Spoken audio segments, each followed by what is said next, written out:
Alors, on vient de parler du «moi je te suis» dans le cadre, par exemple, d'une dispute, etc. À ne surtout pas confondre avec un état d'esprit que certaines personnes peuvent avoir, un état d'esprit vraiment indépendant. Là, j'ai parlé du «moi je te suis» après une grosse dispute ou parfois comme ça pour susciter une émotion chez une personne et on a vu que ça ne suscitera pas forcément une émotion comme vous le pensiez. Voilà. Minute câlinou. C'est mignon, hein. Voilà. Parfois la personne peut tout simplement se dire bon bah ok, tu me blacklist, tu me ghostes, c'est pas grave. Voilà. Ou parfois la personne va simplement se poser un milliard de questions du pourquoi. Tu te rends compte, Nathalie, elle m'a blacklisté. Tu te rends compte, Nathalie, elle me parle plus. Tu te rends compte, Nathalie, elle a fait ça. Elle met un point final à 10 ans d'amitié. Mais pourquoi elle fait ça? Et finalement, ça suscite chez vous tout un tas d'interrogations. Et c'est ce que peut-être cette Nathalie recherchait. Maintenant, on va parler vraiment de l'état d'indépendance qu'ont certaines personnes. Et ce sont souvent des personnes du sexe masculine, mais pas que. Voilà, on dit toujours que le chat est un être très indépendant, qui n'aime pas forcément les câlins. Vous voyez, chaque personne est complètement différente et chaque animal aussi est totalement différent. Voilà, je suis son coussin, son arbre à chat. En même temps, il me tient très chaud, hein. Voilà. Quand on parle d'indépendance, vous allez le ressentir tout de suite au tout début de la relation. C'est un homme qui va pas forcément ressentir le besoin de vous voir tous les jours. C'est une femme qui va pas ressentir forcément le besoin de vous appeler tous les jours. Au début, vous allez vous poser énormément de questions. Vous allez vous dire, mais est-ce que cette personne n'est pas en train de jouer avec moi? Est-ce que c'est pas simplement un sex friend ou un plan Alors, le plan c'est juste le truc, un one shot, hein. Voilà. Si c'est un sex friend, bon, il vous appellera que pour le meilleur, mais jamais pour autre chose, hein. Voilà. Maintenant, il y a des personnes qui ont ce besoin de se concentrer sur autre chose que leur vie affective. Et ça peut être leur travail, ça peut être leurs enfants, s'ils ont déjà des enfants, ça peut être leur vie tout simplement, une passion, un sport, etc. À moins que vous en souffriez énormément, donc dans ce cas-là, vous allez très vite vous en rendre compte dès le début de la relation. Euh, Ce besoin d'indépendance peut aussi être une façon de rendre la relation durable. Pourquoi? Parce que lorsque vous avez vos propres activités, chacun de votre côté, eh bien, vous allez avoir des choses à vous raconter.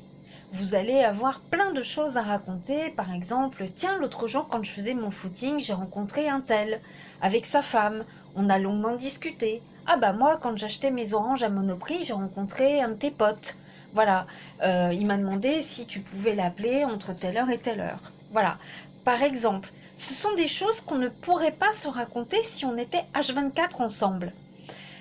Ne pas être sans arrêt ensemble et ne pas tout le temps s'appeler, etc., ça peut être même très très sain dans une relation. Parce que ça veut dire qu'on ne fait pas tourner sa vie autour de l'autre.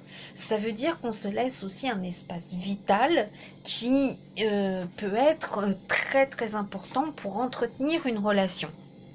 Voilà. C'est aussi ce qui peut faire peur dans la vie de couple à certaines personnes parce que elles ont peur de perdre cette intimité dont elles ont besoin pour se retrouver. Voilà. Pendant ce laps de temps où la personne ne va pas donner de ses nouvelles, ça ne veut pas dire qu'il ne pense pas à vous, ça ne veut pas dire qu'elle ne pense pas à vous, ça veut dire tout simplement que y a d'autres choses pour l'instant qui sont sa priorité. Et il faut pas mal le prendre du tout. Hein, voilà. Faut pas le prendre pour soi, sauf si vraiment vous en souffrez parce que c'est quelque chose de nouveau. Mais là, vous pouvez effectivement vous poser des questions. Mais quand c'est une nouvelle relation et que vous sentez que ça ne gêne en rien votre relation, même si il vous envoie un SMS tous les 4 jours par exemple, parce que c'est son mode de fonctionnement. On a tous des modes de fonctionnement totalement différents et vous l'avez vu. Hein, certains vont m'envier, certains vont me dire moi j'ai jamais réussi à prendre mon chat dans les bras. Lui, c'est lui qui me réclame tous les jours, qui me gratouille pour venir dans mes bras. Donc vous voyez, l'être humain est exactement pareil. Il y a des gens qui ont besoin d'être sans cesse ensemble, où c'est ultra fusionnel, et il y a d'autres personnes pour qui cette fusion peut même à la limite faire peur et faire fuir. Voilà. Alors vous allez me dire, c'est pas évident parce que quand on vit sous le même toit, on est forcément sous le même toit, mais pas forcément parce que dans la journée, vous allez avoir vos propres occupations. Voilà. Alors vous allez me dire, oui, mais on est en confinement, comment on va faire? Eh bien, mesdames, vous pouvez très bien aller lire un bouquin dans la chambre, et puis monsieur peut très bien regarder un film dans le salon, par exemple. Et là, vous allez parler, par exemple, du film que vous avez regardé. Vous allez dire, tiens, le film était sympa, ou alors, j'ai pas compris le dénouement, c'était un peu ennuyant. Et toi, ton livre, il est bien? Ah ouais, il est bien, il parle de ceci, cela, voilà. Et là, vous engagez une conversation, même si vous habitez sous le même toit, vous avez fait 2 activités totalement différentes. Et c'est sain. Là où c'est malsain, c'est quand effectivement il y avait une complicité au départ, avec un état de fusion, et que tout d'un coup, il y en a un qui prend une très grande distance. Et là, finalement, on peut se poser des questions. Mais quand c'est un mode de fonctionnement, et vous allez très très vite le comprendre, même la personne parfois vous le dit, voilà, moi j'aime mon indépendance, j'aime tout simplement être seule. Vous avez des personnes qui ont besoin de plages de solitude pour se retrouver, pour méditer, pour faire du yoga, qui n'aiment pas le bruit, tout simplement. Et ce sont ces personnes-là qui auront besoin d'un petit moment off. Et souvent, ce sont des personnes qui ont une vie sociale aussi très très active. La semaine, par exemple, ce sont des personnes qui vont prendre les transports dans le brouhaha, qui vont rencontrer du monde, qui vont beaucoup parler. Et à certains moments, elles vont se mettre en mode off pour apprécier le calme et le silence. Et ça ne veut pas dire que pendant ce temps-là, vous êtes complètement en dehors de la tête de la personne, pas du tout. Mais ça veut simplement dire, je me ressource pour mieux te retrouver demain, après-demain ou dans 3 jours. Voilà.